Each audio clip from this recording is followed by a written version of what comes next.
শুভ জ্বালা পোড়া ঘেমো দুপুর, অগ্নিকুণ্ডের উপর বসিয়ে দিয়ে কেউ যদি বিরিয়ানি, মাছের ঝাল, দই মাছ, কালিয়া দেয়, কি মনে হবে তখন? ওগুলো খেতে ইচ্ছে করবে না? এক গ্লাস ঠান্ডা জল খেতে ইচ্ছে করবে।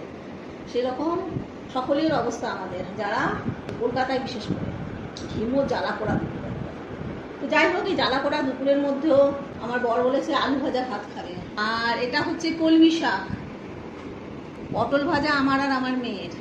একটু ডাল শুকনো রয়েছে, জানি না কতটা খেতে পারবো, ইচ্ছে করবে। এই যে পুদিনা আমের চাটনি বানিয়েছি, এটা আগে রেসিপিটা তোমাদের অনেকবার দেখিয়েছি।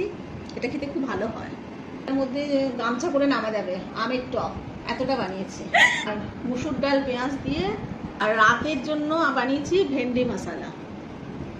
এখন যদি তোমাদেরকে আমি রান্না দেখাই, এই গরমে খুন্তি দিয়ে মারতে আসবে, রেসিপি আর কেউ দেখতে চাইবে না। সেই জন্য রেসিপি বন্ধ। খাবার কি খেলাম দেখালাম, চলো খাওয়াটা শুরু করা যাক। আমার বর নাকি গরম ভাত